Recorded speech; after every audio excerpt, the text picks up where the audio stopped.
come to us, we listen. We allow testimony on Zoom, we allow people to come in and speak their mind, we allow written testimony. So we weigh that, obviously, as we're, weighing all of the evidence in front of us and apply it accordingly. Do you find that you like ever turn down a special use permit or any of these based on the testimony you receive, or do you generally approve most things? Either's the right answer, I just want to know. Yeah, no, I mean, I don't know of one that I have personally voted against based on an item of testimony that might swayed me. I mean, it's usually it's a combination of what folks say in front of us or write to us, as well as what's in the application, and then some of the questions that we're able to ask the applicant, their representatives, whatever. So we weigh all of it. But I can't think of one specific where there was something in particular that turned me. And with the new, is it okay that I Please continue. I know that, Mr. Azar from planning is presenting to the ordinance committee tomorrow night about the new, design standards. Mhm. Will that be, how will you guys be using that, new That's process? really not as, I mean, it is going to impact us because it's going to, because of the way certain designs are, it's going to impact how large some of these buildings will be. So I do anticipate there'll be some impact going forward. We'll work with staff to figure out how that's going to play out. I think we might not know until it actually goes into play. But I'm glad you mentioned Director Azar, who's someone I have tremendous respect for. He's been in the city for a very, very long time. He and I have opened up a line of communication to discuss applications and their thoughts, his department's thoughts on applications pretty much every month going forward. So we can have that running dialogue and adjust accordingly if we need to. Yeah, also word these files, Mr. Azar. There you go. And then I guess like the last question I have is, why do you want to be chair? Yeah, well, again, I enjoy public service, but I enjoy administrative meetings. I've stepped in for Chair Greenfield when he is absent, so I feel like my grasp of how to run an efficient meeting is there. I've counseled boards before, zoning boards in Central Falls in particular. I've been a chief of staff executive, so I've dealt with boards there. So I feel that is just a good use of my talents, my service, and I also just kind of like to talk. So, so that helps as well. But I feel like I'm somebody that, as chair, can be a calming presence. I learned a lot from Chairman Greenfield, who, this being Providence. His kids went to high school with me at Classical, so I've known him a very, very long time as well. But I've learned a lot from him. He's a great attorney. He's a very, very thoughtful person, and I'd like to continue that way of administrating things. So why do I want to be chair? I think it's just it's a great way to add to my service and to ensure that, again, people are treated fairly, that we're moving efficiently, and that we're as affordable and pro business, pro resident place to be. We want to build a better Providence. Good, Yeah, those are my questions. wonderful. Councilwoman Peterson, do you have any questions that you would like to ask? None yet, no, I was just listening. Thank you. Okay, so first of all, you got big shoes to fill because Mark was there for how long? I believe 14 years. Oh, wow, that's a long time. Long time. Yeah, it's tough. Very well Tough act to regarded. follow. But you've got a solid resume, and we certainly wish you well. Good appointment from the mayor, and you've already served on the board, so it's a natural transition. My only question is oftentimes council people are pulled in a gazillion different directions, and we rely on tapes and audios of meetings. There's been instances when I've tried to go on to pick up an audio, and I haven't been able to do that. Oh, interesting. So I do know that, from being on the council for so long, that, your meetings were, recorded, and you had clerks staff them. Yeah. I just don't know why there's not an audio of them. So I think it's important work. I think the work that you do needs to be more visible. Not because you're doing anything wrong, you're certainly helping move the city Providence forward in a very positive way. But I think, if you could, if you are sworn in as the new chair, if you could please look into that. I'm gonna, raise it to the clerks as well and the chief of staff, because I do think that, I know that it stopped after when, 2020, COVID got it off.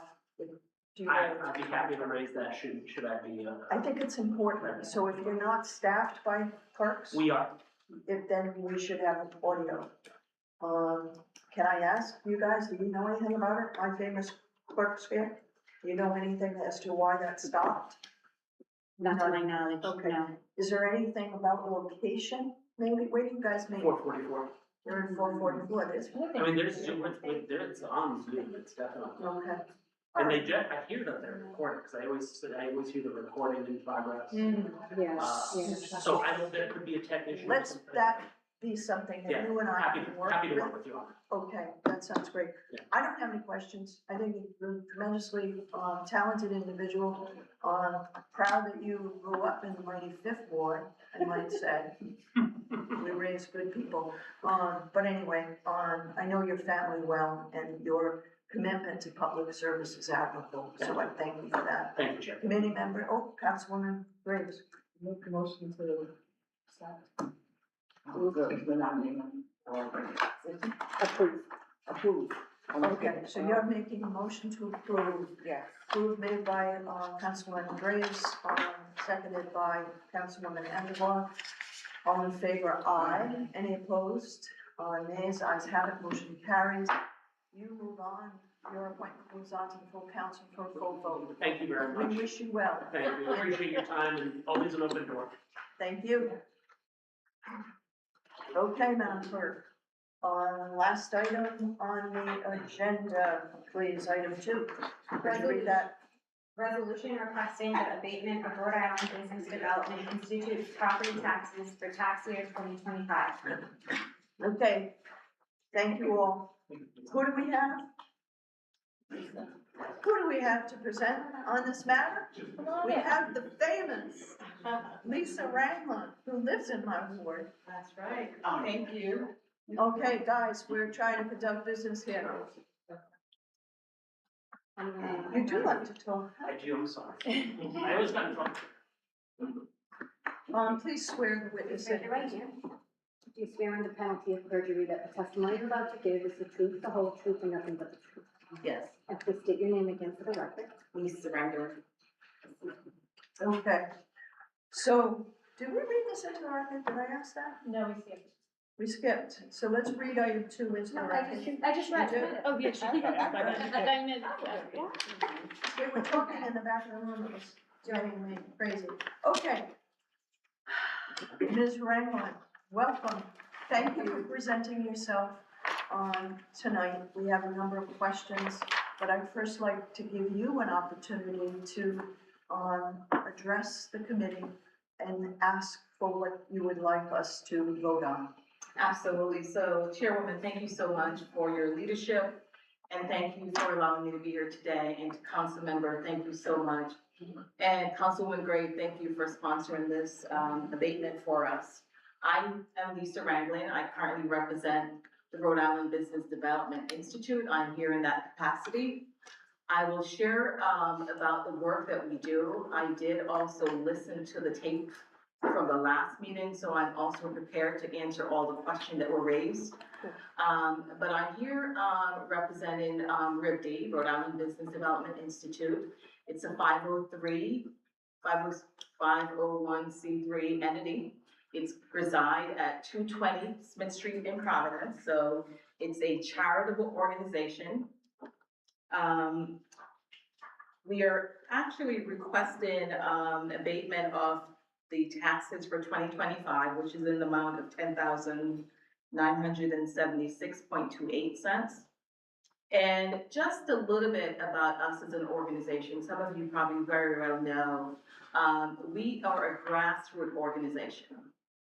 I want to clarify because I think people have, talked about that we have funding because we were lucky enough, thanks to Senator Reid and Senator Whitehouse, that we were able to receive funding to acquire a building where we have been living at the Regency for the last 11 years and recently moved into this building that is currently owned by RIBD, Rhode Island Business Development Institute.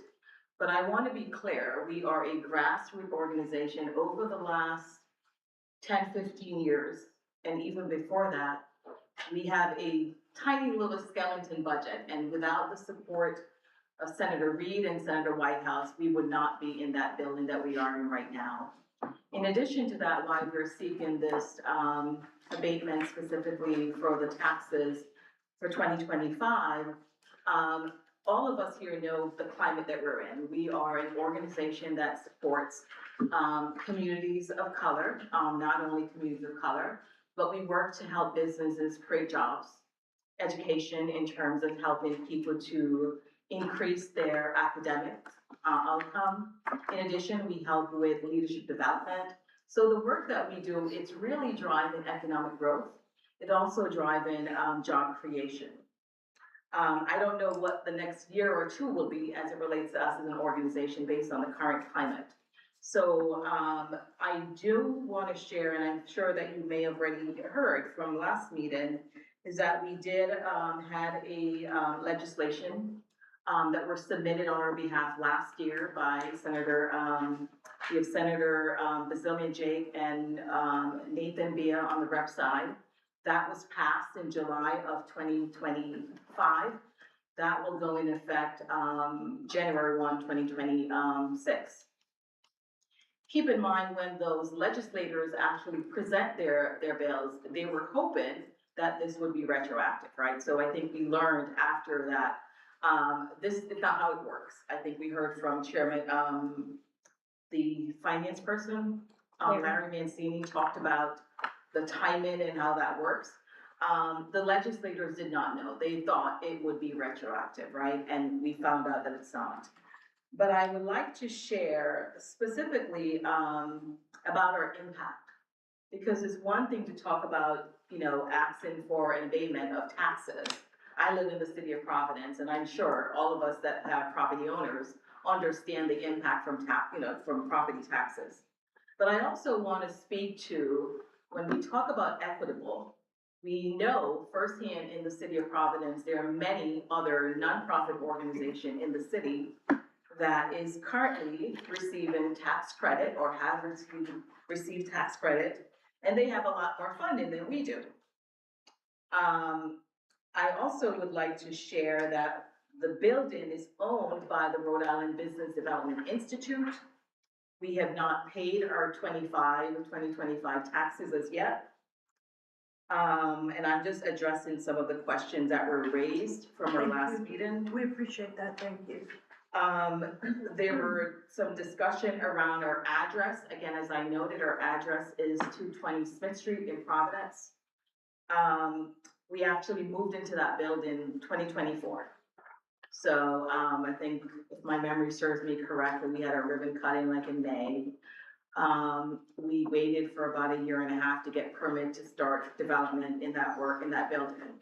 Currently, the building houses 2 entities, Rhode Island Business Development Institute, REBA, Rhode Island Black Business Association, rents from the 501c3. And I know there were questions around the relationship, if you will. As I mentioned, the RIBD, Rhode Island Business Development Institute, is a 501c3 charitable organization.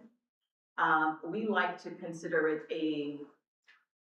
the charitable arm of REBA. So for example, if you look at the Greater Providence Chamber of Commerce, you will see they're set up exactly the way that we're set up. If you look at the Newport Chamber of Commerce, they set up because Rhode Island Black Business Association is a advocacy membership organization that is 501c6, I believe. And that organization is at the State House. They're advocating for the support of small businesses. While on the other side, you have the 3, you can't do lobbying, right? You can't be up at the state. I mean, it's a small amount of time that you can. But these 2 entities are set up to really ensure that REBA, which is the member organization, and RIBD is the charitable organization. So when people donate funds to us. They can write it off on their taxes, right? And we use that to solicit funding from corporations or a nonprofit, but that's the organization that really focuses on the training, if you will. A couple of other things that I would like to share, and, we have been looking at how do we, reduce cost? So we currently have those two entities that I mentioned. And as a board, as the organization, the board is governed two organizations. They're two independent organizations. They have two EIN numbers separate. They have separate 990. The board is currently overseeing two entities. From a long-term perspective, the goal is for us to eventually merge, if you will, the six into the three. Again, we're trying to get guidance from the IRS. That's not necessarily something that you can just do. Obviously, these are two different entities. One is a member-driven organization. Some of you may have remembered way back when we were called the Rhode Island Black Chamber of Commerce. And we changed our name to the Rhode Island Black Business Association. But again, to be clear, those are two separate entities. I also would like to share, and we can go back and look at the 990s. Prior to receiving the funds from Senator Whitehouse and Senator Reid, which these are restricted dollars, so we're not able to take those dollars and pay for taxes or anything like that. They're restricted for a specific purpose of, for example, job training, small business development, all of that. So we use RIPD to raise dollars that we can use to keep the lights on, to pay the rent, to keep supply, to keep the organization floating, what our grants actually don't provide. So I'm gonna pause there and see if I think I covered all the questions that were posed. I know there were discrepancy around address, whether what's the address? I guess hopefully that clarifies. 220 Smith Street, that's the address for both entities. Rhode Island Business Development Institute owns the building. The tax bill was also issued to Rhode Island Business Development Institute. And I know, last week, Mr. Mancini talked about, could not validate whether or not the tax bill was issued or who it was issued to. I want to put this into evidence that this is very clear in terms of who owns the building and also who the building is taxed to. So there's no question about that. So I'm gonna pause there and see if anyone has any questions. Questions, committee members? We have That something? you want to go first, Councilman Grace, you have a question? No, I don't have a question. I Okay. already know that I have a comment. Okay. One of the comments that I want to address that you alluded to was that we did this last year, when they came through and we voted for them to go up to the state to get this, taxes out. I'm sorry, I don't understand. With the taxes out. Well, they applied to us originally, Yeah, we sent that to the state. Yes, Correct. Okay, and it was approved. I didn't know that, that was before my time as finance Yeah. chair, so I Yes. appreciate that, thank you. And, when Jake and all of them did the bill, it was, they thought, as well as Jake's, I have to admit, Nathan is not, We don't I'm want to sorry. talk about our state representative. but anyways, but they, one's a newbie, I'm a newbie, and the other one, not even, I've been here long enough, I guess. But the other one should have known, but it was on the assumption that their tax would not, they would not be taxed for that year, for December. So when the bill came in, it was like, why did I get this bill? So I received a phone call, and I was like, I don't know why you got a bill, you shouldn't have gotten a bill, because that's supposed to be all taken care of. So I spoke to them, because it went up to them, and then that was supposed to be happening. And they said, oh no, it's all taken care of, they don't have to pay anything, because it's been excused. And I was like, okay, well, they got the bill, So that's when we had our conversation with the mayor's office. And they said they were gonna look into it. And then they looked into it and said, oh, well, if you got a bill, you gotta pay it. So I spoke to the reps again, they said, no, that's not the way it is. because we put it in so that it was retroactive, so you did not have to pay. So then we, ended up having a meeting, a sit-down meeting with all of us at the table. And the mayor said, well, as long as you put a resolution on the floor again for this, it will be fine. I have no problem with it. And we thought that was all done. In November, I believe it came on the table. It was supposed to be voted on in November. And then I find out while, in the middle of the meeting that we're gonna take it back off the table and send it to finance. So that's why we ended up back here in finance. I was also told that at that meeting, it was, well, how can we remedy this? There was two ways. Do that, through the general, to us, or they can go back up there and reword it so that it reflects whatever it's supposed to be. And we decided, because it came from us, that it should stay with us, because we wanted it to come. Do that. So that is what was happened, that's what happened at the meeting. And myself, Lisa, Aaron, and several other people from both the city and our side sat at that meeting. And we left that meeting thinking this was all done. Okay. Thank you. And you testified to that at our last meeting. I need to go back. First of all, I want to say thank you for the work that you do for our community. I know you personally.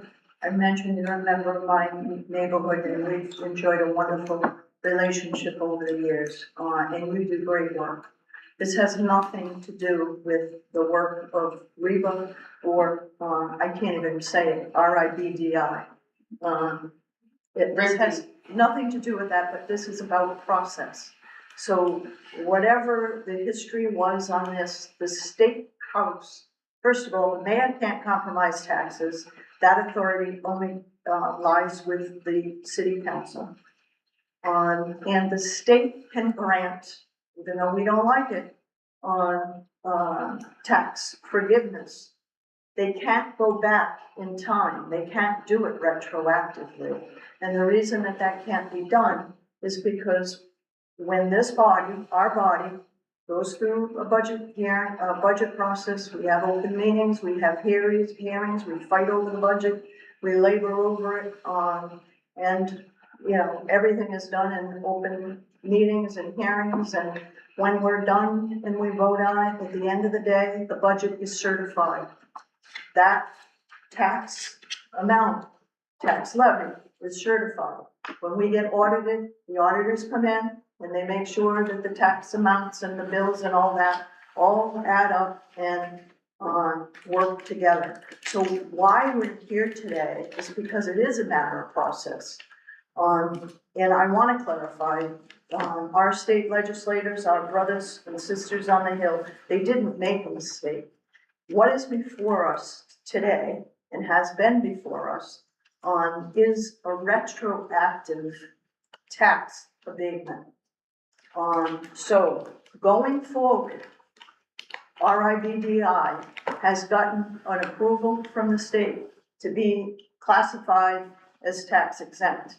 Now, I can go on and on about that whole kettle of fish, because quite honestly, each year we ask for an increase in the pilot. And the tax exempt pilots include,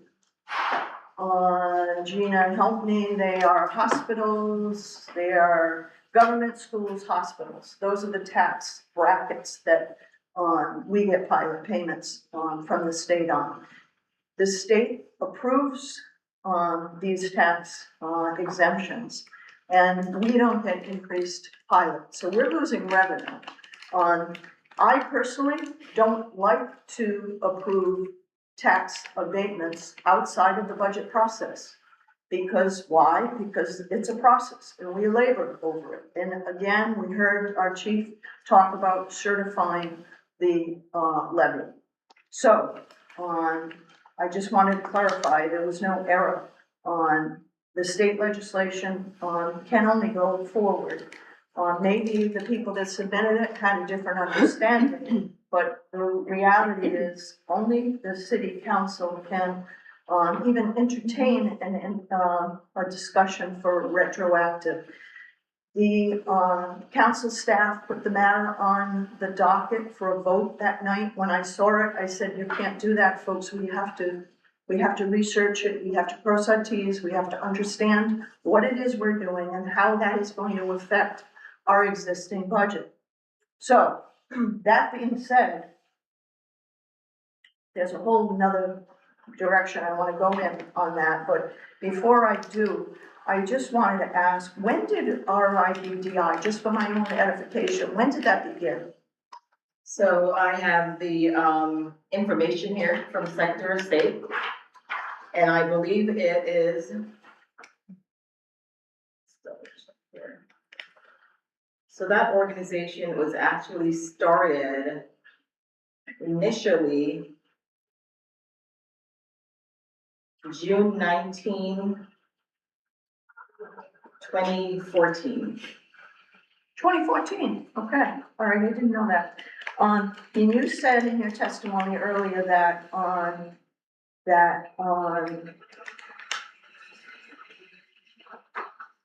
rent is paid, you solicit funds from charitable organizations, and funds go to RIDDI, correct? Or do they go to Yeah. REBA, and then REBA go, So- where do the funds go that you guys collect? So there's two questions here, so let me just clarify. REBA is a tenant of Rhode Island Business Development Institute. We have a legal drawn up, contract that was drawn up by now Judge Cass DiCavallo, which speaks to REBA as a tenant of Rhode Island Business Development Institute. So that's clear on that one. In regards to funding, for example, if we were solicit funding from like a Blue Cross or a Bank of America for the gala or something, there's a portion of it that is deemed charitable, and there's a portion of that is deemed for something in return. You come to the gala, you get your food, all of that, right? Those funds go directly into the 501c3 entity. Once it goes into the 501c3 entity, there is a pass-through.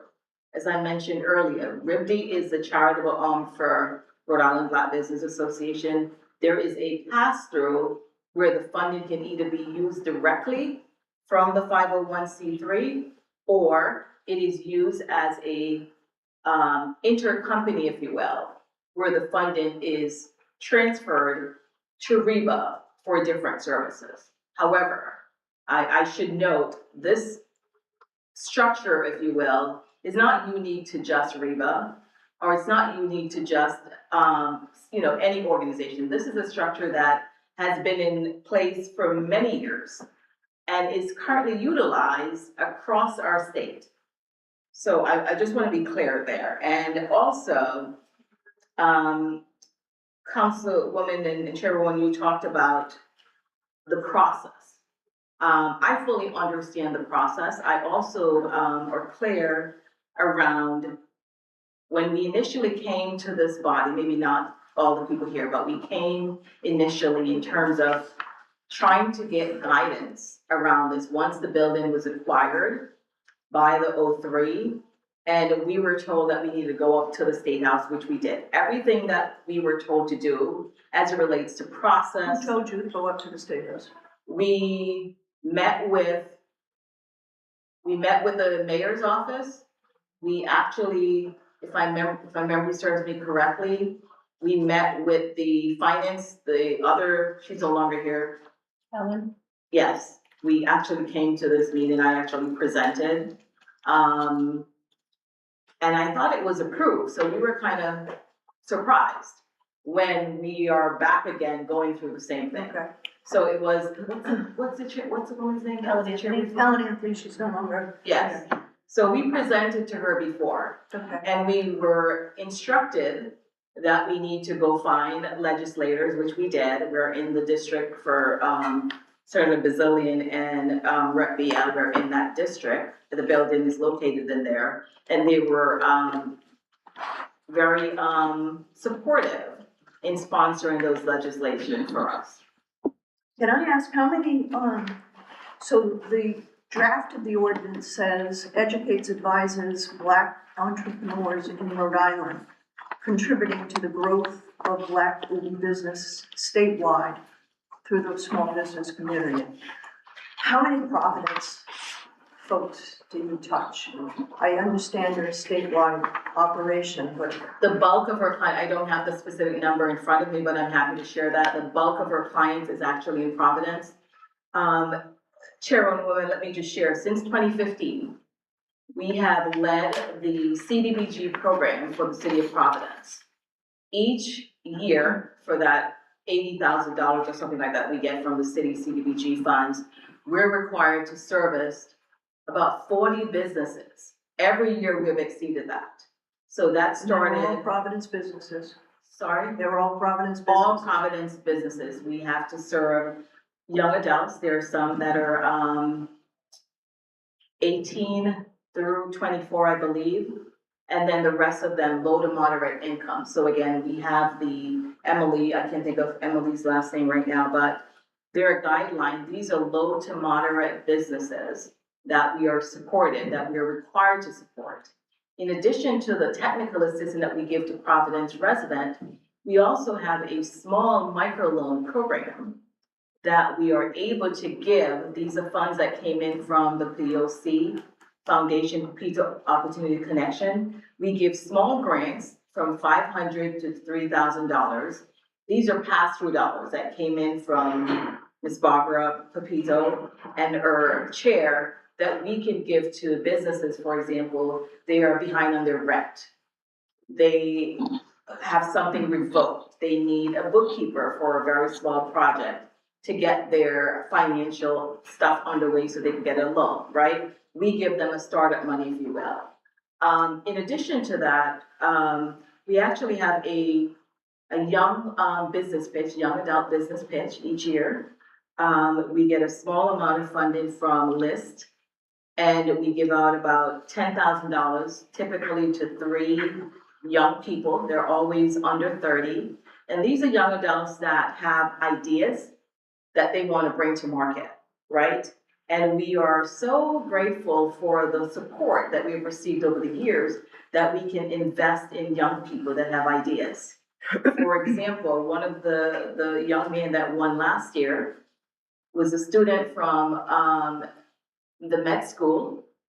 He came and presented. He has a business that he does removal of trash, but he also does cleanup in the Providence area.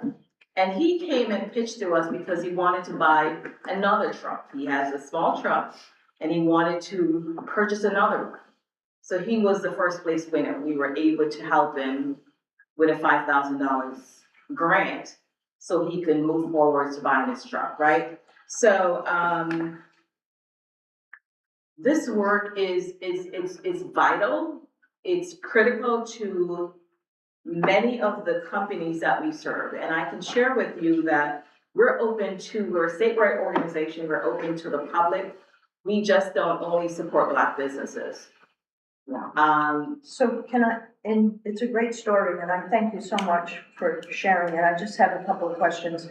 You, talked about getting CDBG money. Yes, Funds for wonderful purpose. Where do those funds go into? Does it go into RIBDI or does it go into? those funds are directly to Rhode Island Black Business Association. The contract, the grant with the city of Providence is with REBA. Okay. So do those, but you're saying that RIBDI gives out grants. So is REBA, who receive CBDG funds, are they giving the grants out or No. are these different? The CDBG funds are utilized for technical assistance only.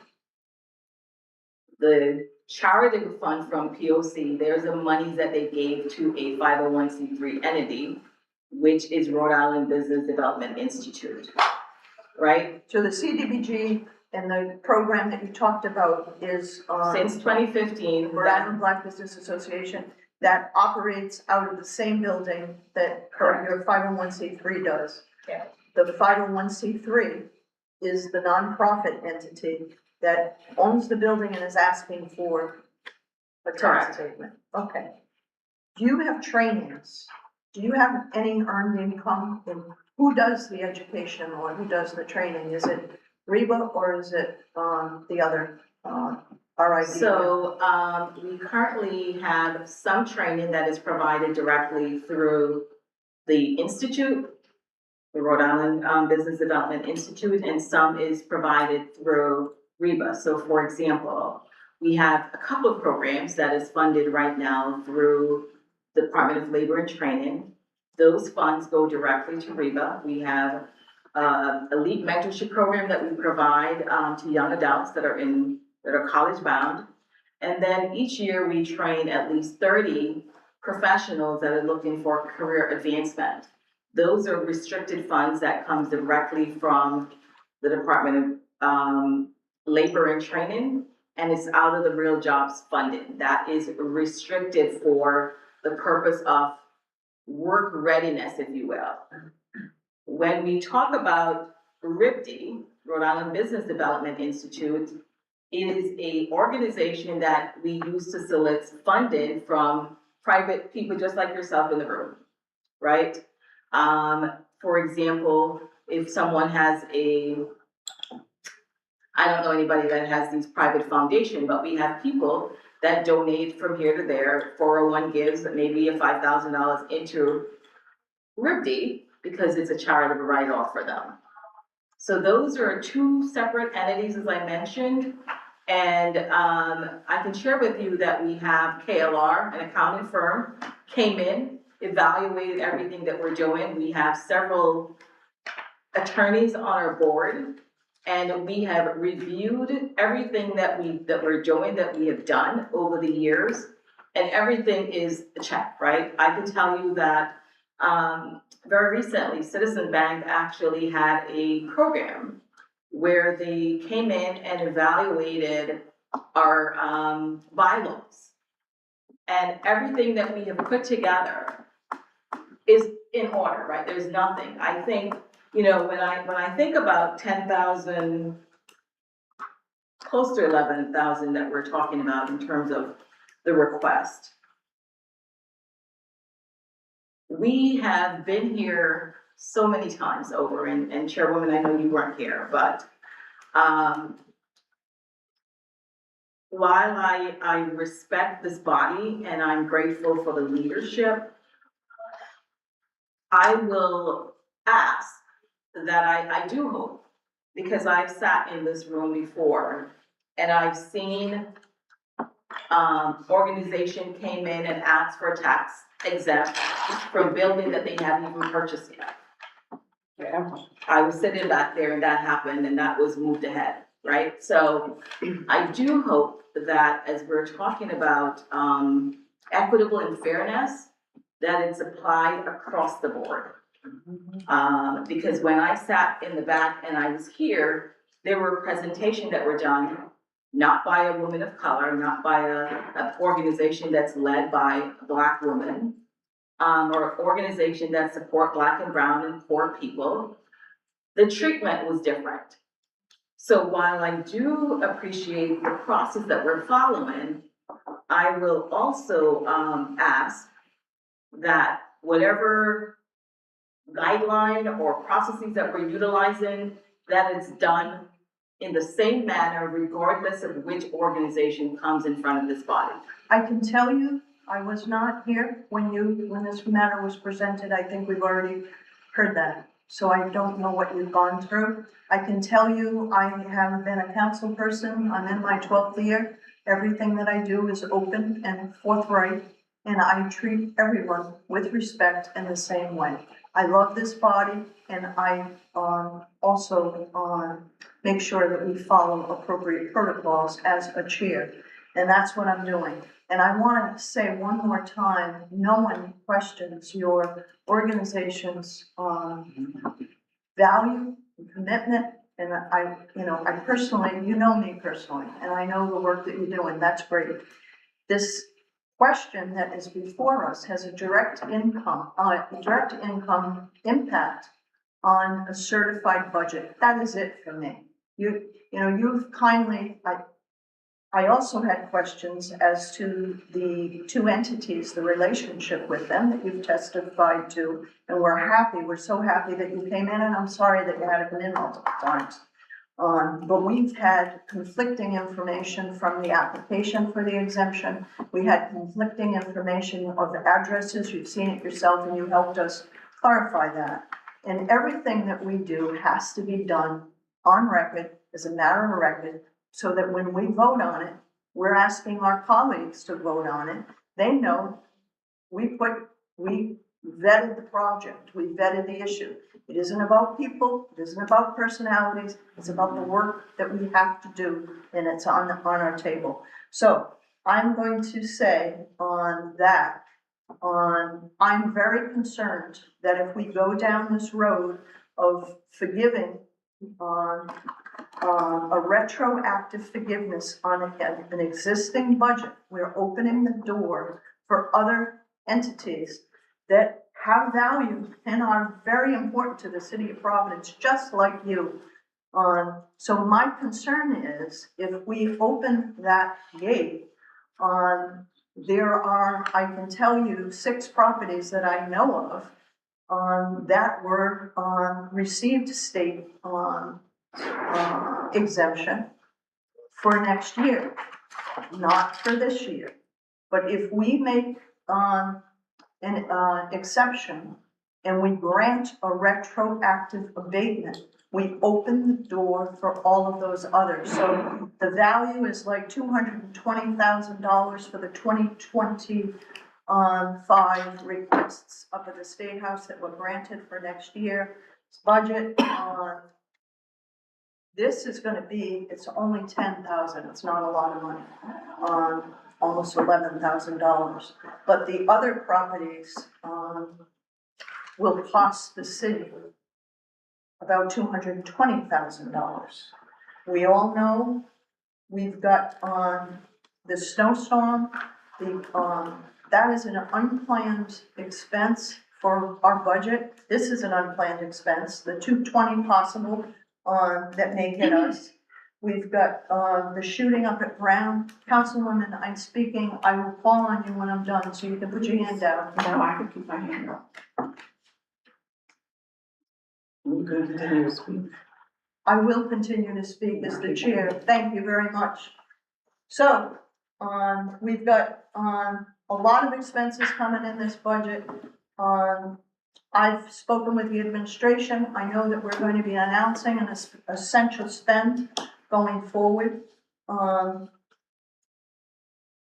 This is a very challenging question, and I can't speak to what happened before me in this session. I don't know what conversations you had, but I can't support this. If the committee wants to make a motion and vote on it, that's fine. Council, No, you're fine. excuse me, the chair directs who can speak. Councilman Angelou, if you'd like to say something. Thank you. I guess I have 2 questions, one of which might actually be for Aaron, or for you, Chairwoman, I'm not sure, but, Sure. before I get to that, actually, I'm looking at my questions, and Lisa, you pre-answered most of my questions. That was great. I guess the question I had, which might be for the Chairwoman or for Aaron, is, with the statement at the beginning. So Lisa did come before us last year with this request, which I think makes her, in my mind, thinking through the list that you have, is different than the other folks on that list because we have a pre-existing request and she came here and we did send her to the state. That is something that she had made this request prior to the end of the fiscal year and we moved her to the other process. And that does make it feel a little different. But then the request I have is that we've had a number of these one-offs come before us, and every time I'm uncomfortable, I am gonna support this, but every time this comes up, I feel very uncomfortable, and feel like there should be some sort of process we have in place, and maybe it's that it happens only during the budget process between April and June going forward. I feel like we need some process written down that's like, this is what this is when these can come in, this is when we can make these requests, otherwise, like, we're out, because we've had like 8 or 9 come through in the last bit of time, and they've all been great, like amazing organizations. A lot of my constituents have been, see, Crossroad, you know, all the things. Amos House, all these great organizations, but it's, every time, they're all great, they're all nonprofits, they're doing great work for our city, so we need to have, this is my request of us, is to have some sort of process and timeline for if folks are making these requests, when they come in, and when the cutoff is, and like outside of that bounds, like, in that process. I think We're that not seeing it all the makes time. good sense. Moreover, I think we need to work with our colleagues up on the Hill. Yeah, And put better parameters on what it is they're voting for. yeah, And also, you know, we're looking at a hit to this levy this year, if we approve this and others. And they approved, 220,000 plus hit to our next year's budget. We're only in February of this year, so we've got some challenge ahead of us. We need to basically, you know, we ask for additional pilot funds every year from the state, yeah, because our exemptions have grown. And we don't get an increase. Matter of fact, there were years where they didn't even pay us the pilot amounts. So, I mean, we need to have a better plan going Yeah. forward. It's clear in that regard.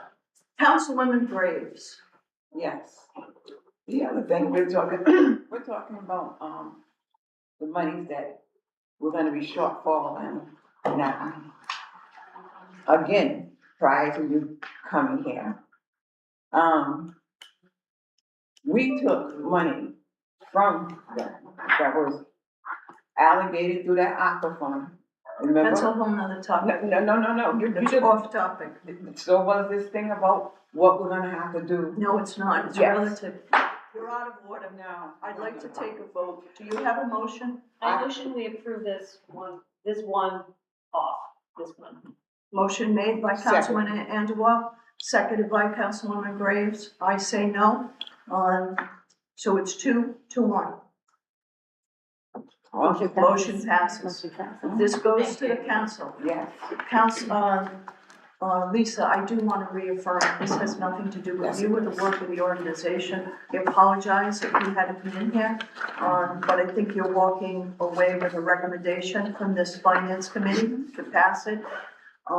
It's a big ask, particularly in this year. This budget, we gave property owners a big tax increase. Abating taxes is another hit to them. So that's what we've got to look at as a body. But again, we'll go into an essential spend. We'll try to find, this forgiveness isn't a big one, but it is a significant hit. With that, I see no further business on the agenda. May I have a motion to adjourn? Made by Councilwoman Andujar, seconded by Joanne Ryan. All in favor, aye. Any opposed? Ayes have it. We're adjourned. Again. You know and I know, but this was all.